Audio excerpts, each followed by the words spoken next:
તમે સાંભળ્યું હશે કે આંખોનું રતન એ જ જીવનનું જતન છે. તો હંમેશા યાદ રાખો કે તમે 1 કલાક અંધારામાં રહીને બતાવો, હું તો કહું 10 મિનિટ રહીને બતાવો તો પણ આપણે અંધારામાં રહી નહીં શકીએ. આપણે આપણી આંખને એટલી ટેકન ફોર ગ્રાન્ટેડ કરી દીધી છે કે આપણે એનું સંભાળ કરતા નથી. પણ મને હંમેશા લાગે કે અગર આપણે 2-3 વસ્તુ કરી શકીએ, કે આપણે આપણો સ્ક્રીન ટાઈમ ઓછો કરી શકીએ, આપણે આઈ મેકઅપ છોકરીઓ હોય તે ઓછું કરે, આંખને આપણે ધૂળ ને એનાથી બચાવી શકીએ બાય વેરિંગ ગ્લાસીસ, અને અનવોન્ટેડ આઈ ડ્રોપ્સ ના વાપરીએ, તો આપણે આંખનું સ્વાસ્થ્ય ખૂબ સારી રીતે જાળવી શકીએ છીએ. શું ના કરવું? નંબર 1 કે કોઈ પ્રકારનું ઘરગથ્થુ ઉપચાર ના કરવું. અમે જોઈએ છે કે લોકો જાત જાતની વસ્તુઓ આંખમાં લગાવે છે. આંજણી થાય તો સિંદૂર લગાવવા લાગે, મધ નાખે છે, ત્રિફળાનું પાણી નાખતા હોય છે, અને દૂધના પોતા કરતા હોય છે, ગુલાબ જળ નાખતા હોય છે, ઘી નાખતા હોય છે. આ કોઈ પણ વસ્તુ આંખને કરવી નહીં, કારણ કે આંખની અંદર એક પડ હોય છે જે ખૂબ પતલો હોય છે, અને એ પડ અગર નુકસાનકારક થાય, આ બધી વસ્તુથી નુકસાન થાય, તો એ પડ પરમનન્ટલી જતું રહે છે અને કીકી આખી આપણી સફેદ થઈ જાય છે. એટલે ઘરગથ્થુ ઉપચાર ના કરવું, જાતે ડોક્ટર નહીં બનવું અને પોતે જ જાતે ગૂગલ કરીને કેમ કરીને ડ્રોપ્સ કે દવાઓ નહીં વાપરવું. કારણ કે અમે જોયું છે કે ઘણી વાર લોકો સ્ટીરોઇડના ડ્રોપ્સ વાપરવા લાગે છે, અને સ્ટીરોઇડની આડઅસર એના અસર કરતા વધારે છે. આઈ મેકઅપ છોકરીઓને હું કહું કે ઓછું કરો, કારણ કે આપણે જ્યાં કાજલ લગાવતા હોઈએ છે, આપણી જે વોટર લાઈન કહીએ, જ્યાં કાજલ લગાવે ત્યાં નાના નાના પોર્સ હોય, કાણા હોય છે, જેમાંથી આંખનું પાણી નીકળતું હોય છે, આંખના આંસુ બનીને નીકળતા હોય છે.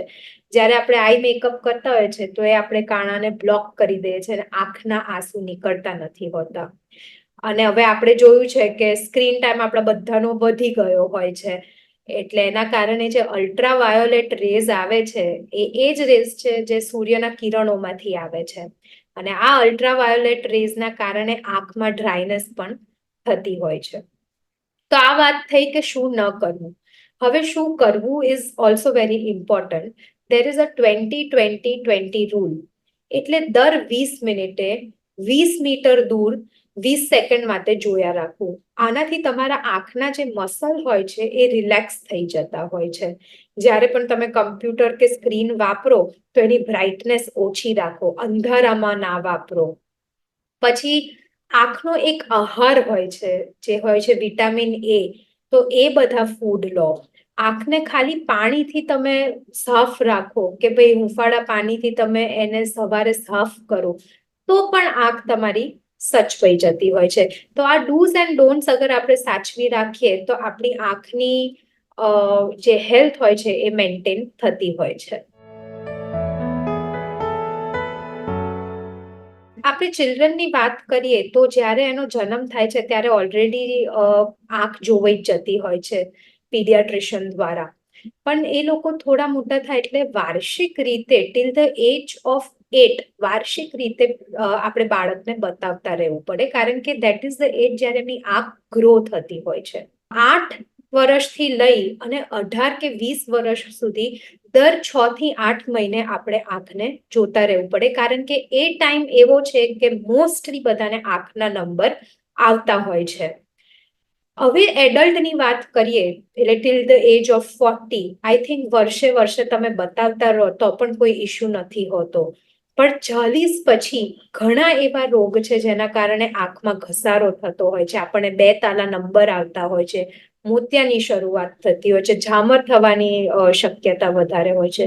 તો એ બધા રોગ 40 પછી આવવાના હોય છે, તો ત્યારે દર 6 મહિને આંખ બતાવતા રહેવું એ એડવાઇઝેબલ છે.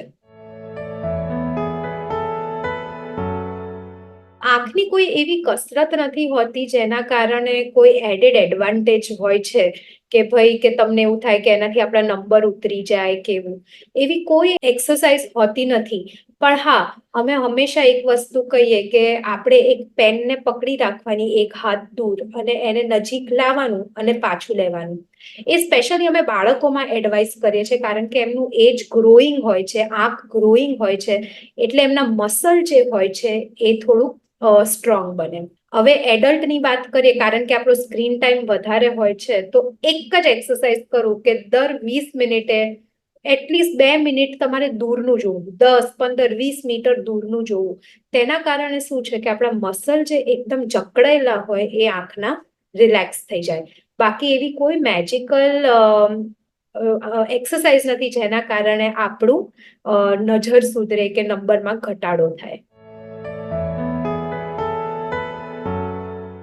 કોઈ પણ વસ્તુનું આપણું સ્વાસ્થ્ય મેન્ટેન કરવું હોય તો આપણે આપણી લાઈફસ્ટાઈલ મોડિફિકેશન કરવું પડે. પણ અહીંયાના માટે હું 4 વસ્તુ ચોક્કસ આંખ માટે કહીશ. નંબર 1 કે આપણો સ્ક્રીન ટાઈમ લિમિટ કરો. આપણે જોઈએ છે કે આપણે બહુ જ સ્ક્રીન પર ડિપેન્ડન્ટ હોય છે, કામ સિવાય પણ આપણે સ્ક્રીન મોબાઈલ પર આપણે હોઈએ જ છે, એટલે આપણો સ્ક્રીન ટાઈમ લિમિટ કરો. નંબર 2 કે પૌષ્ટિક આહાર લો, વિચ ઇઝ વેરી ઇમ્પોર્ટન્ટ. આંખનો પણ એક આહાર છે જેને આપણે વિટામિન એ કહેતા હોઈએ છીએ. પૌષ્ટિક આહાર લઈએ તો આંખના જે મસલ હોય, આંખના જે સેલ્સ હોય એ સ્વાસ્થ્યપૂર્વક રહે છે. નંબર 3 કે ઊંઘ ખૂબ જ અગત્યની છે. તમે જુઓ કે આપણી બેટરી ઉતરી જાય મોબાઈલની તો આપણે એને ચાર્જિંગમાં મૂકીએ. એમ જ આંખ માટે કે શરીર માટે ચાર્જિંગ ઇઝ સ્લીપ, એટલે ઊંઘ બહુ જ મહત્વની છે.